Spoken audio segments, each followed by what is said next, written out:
Hello, humans. Welcome back to the F Alliance podcast, the show where we talk about creativity, focus, and how to stay wildly functional in a distracted world. I'm your host slash friendly neighborhood extraterrestrial, Andrew Fultz, and in this episode, I'm going to be talking about how to be creatively ambitious without burning out. How do you tell when you need a downshift? How do you estimate your time and energy? And how do you know when your work is good enough? All that and more is coming up, so hope you guys enjoy this one, and I'll see you on the other side.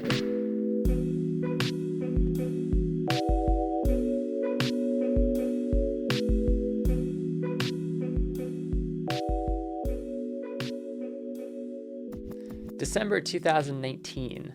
I was getting good at illustration, and that was a problem. When I started my 365-day challenge, it took me about 4 hours to draw a comic, but 2 weeks in, I was cranking them out in half the time. At that rate, it would take me 14 years to log 10,000 hours of practice. I wouldn't be an expert until I was 43. On the other hand, free time seemed to be good for me.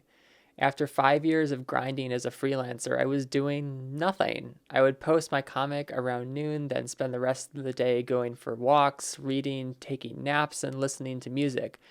The less I did, the more creative I felt. It got to such a ridiculous point that I considered starting a local challenge called #RestedInRock, aka Rochester, New York, where people would compete to see who could spend the most time relaxing. I thought I had discovered the holy grail of creativity. But here's the thing, doing nothing is really fucking hard. Apparently, a week of relaxation was all my creative brain could take because it started begging me for work. Like, what if we wrote some music today? Maybe we could journal for a bit. How about a mini blog post? On day 54, I drew a comic called Pro Bono Freelance Hits, which was inspired by this nightmarish nonprofit project I had done as a web designer. I broke down and decided to write an article about it, but when I got to the end and started browsing Pexels for a cover photo, it dawned on me, why don't I just use my comic as the cover photo? When I saw my writing and drawing in the same context, it was like the edges of my creativity had been thrown into a particle collider.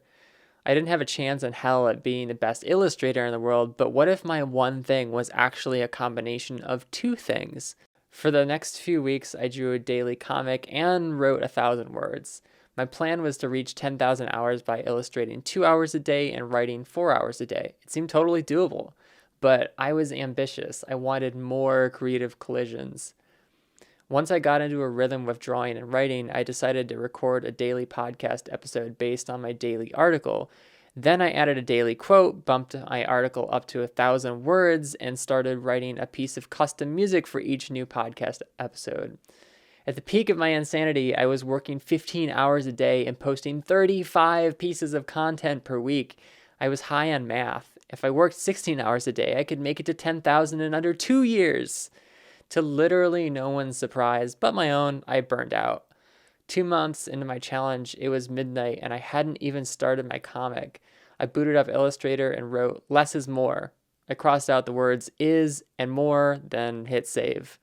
I shut down the computer and crawled to bed thinking about how close I had come to giving up on my challenge. I had to find a balance between nothing and everything. I couldn't keep going off the rails.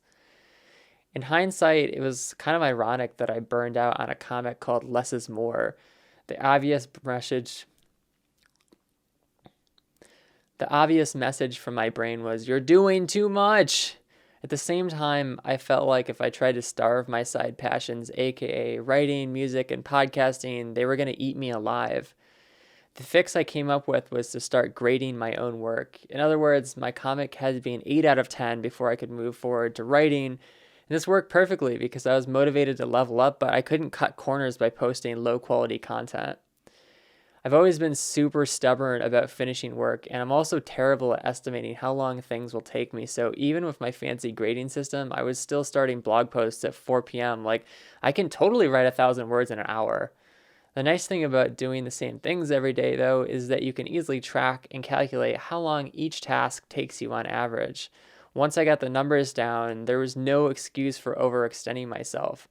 Comic, 2 hours. Article, 2 to 4 hours. Podcast, 1 hour. Music, 2 hours. Creativity works in strange ways. Like, sometimes you're on top of the world, and other times you feel like your work should be burned in a dumpster. When I wake up in the morning, I can usually tell within the first half hour what kind of day I'm going to have. So I created some scenarios to fit my time and energy level. If I was tired or my schedule was loaded up, I started making executive decisions early before things got out of hand. So here's some examples.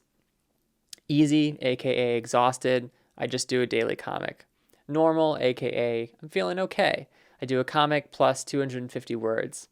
Advanced, aka happy, I do a comic plus 500 words. Insane, feeling like eureka. So that one's comic plus 1,000 words plus a podcast and maybe some custom music, just maybe. So here's how you can take action with this. Stop working so hard. If you're constantly tired, your brain can't focus, and productivity without focus is insanity. If you're wondering how to tell whether you're actually burned out or just making excuses, check your levels. Sacrificing sleep, exercise, freedom, or fun are all signs that you need to downshift. On the rare occasion that you are actually being lazy, feel free to step on the accelerator, but watch your gas tank because it's a really short trip from full to empty. So stay on track, my friends. And if you like this story, stay tuned because there's going to be part 5 of the Perfect Day series coming up pretty soon in a podcast feed near you. And if you want to join the conversation, you can head over to Medium. There's a link in the description below for this article. And I'll catch you next time.